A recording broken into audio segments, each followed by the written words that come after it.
Well, let's talk about scale, because I mean, if that's the bit where technology now comes in and can actually help us, so we're building on everything we just talked about, but now technology is helping us scale it up.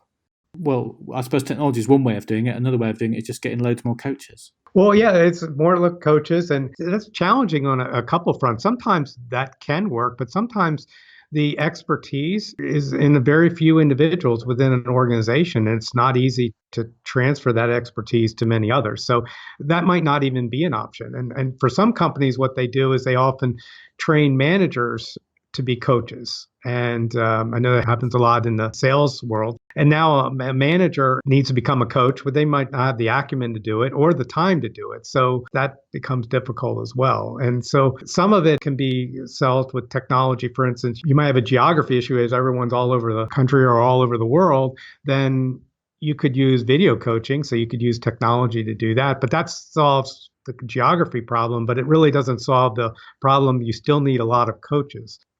So that becomes the scale issue. And so the other thing that comes to mind often is, well, let's just do a webinar.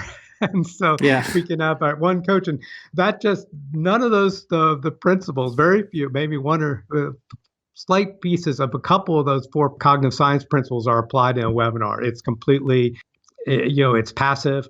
And it's not personal. It's not really interactive. Even you can try to make it interactive. It's just not practicing coaching.